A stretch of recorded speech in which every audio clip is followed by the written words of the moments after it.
इस बीच अमेरिका और European union के बीच हुई ट्रेड डील का यूरोप में विरोध शुरू हो गया है। यूरोपियन यूनियन के सदस्य फ्रांस ने डील को यूरोप के लिए डाक डे बताया। फ्रांस का कहना है कि डील में अमेरिका के हितों को सुरक्षित किया गया, जबकि यूरोप के हितों से अनदेखी की गई। डील के तहत यूरोप से अमेरिका को एक्सपोर्ट होने वाले अधिकतर सामान पर 15% टैरिफ लागू होगा। सर, ये बात कल के हम बोनस पॉइंट में हम लोगों ने इस बात का जिक्र छेड़ा था कि यूके में और यूरोपियन यूनियन के बाकी जो देश हैं वो इसका विरोध करेंगे।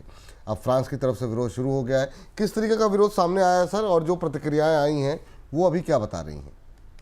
देखिए, ये जो चीज हम लोगों ने कल चर्चा की थी कि यूरोपियन यूनियन के साथ डील सबसे कठिन है कि यूरोपियन यूनियन एक संघ है और इसमें हर देश के आर्थिक हित जुड़े हुए हैं और इसीलिए किसी भी प्रस्ताव को वहां मंजूर कराने में लंबा समय लगता है और वहां की संसद से इस डील की मंजूरी भी चाहिए। फ्रांस ने कल बेहद तीखा विरोध किया। फ्रांस ने कहा ये डार्क डे है यूरोप के लिए काला दिन है और ये आत्मसमर्पण जैसी स्थिति जो यूरोपीय समुदाय ने कर दी है।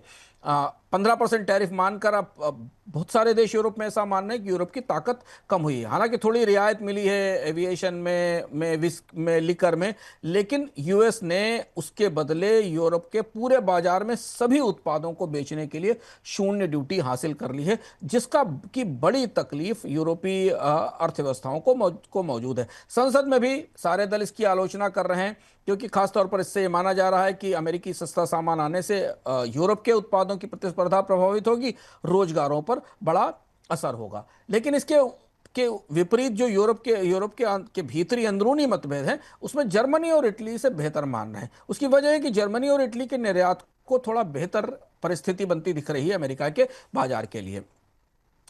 ईयू के अध्यक्ष उर्सुला वॉन ने और जो वहां के ट्रेड कमिश्नर हैं मारो शेफोविच ने इसे कम से कम खराब, मतलब इससे ज्यादा खराब हो सकता था लेकिन जो भी कम से कम हो सकता था वो उस तरीके की डील माना है कि बहुत नुकसान हो रहा था, नुकसान बचा लिया गया है।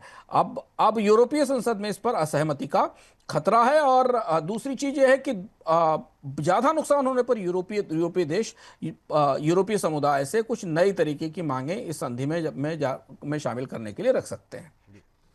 सर, अगर यूरोप और अमेरिका की ट्रेड डील को इम्प्लीमेंटेशन उसका किया जाए तो सबसे बड़े रिस्क कौन कौन से हो सकते हैं? क्या जोखिम दिखाई दे रहा है आपको?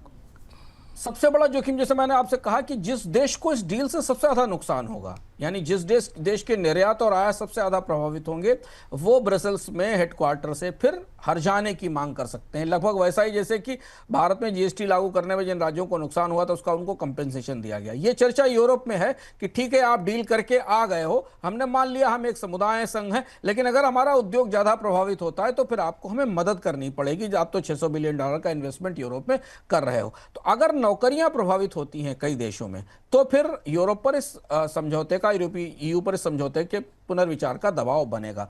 व्यापार युद्ध तो टल गया है, लेकिन यूरोप की जो ट्रेड फ्रीडम है उसको लेकर अब चिंताएं ज्यादा बढ़ती दिखाई दे रही हैं। दूसरी चीज है कि एक और चीज जिस पर निगाहें हैं वो ये है कि जो स्टील और एल्युमिनियम पर नया कोटा आना है वो कैसे निर्धारित होगा, लोग इसे देखेंगे। और कई सारे तकनीकी मुद्दे भी हैं जिनको यूरोपीय समुदाय और अमेरिका आपस में मिलकर एक साथ तय करेंगे। लेकिन इस डील का लागू होना ईयू के लिए थोड़ा चुनौती भरा हुआ है और ईयू की जो एकता सहमति है आर्थिक मामलों के ऊपर, उसको डोनाल्ड ट्रंप ने थोड़ा हिला दिया है।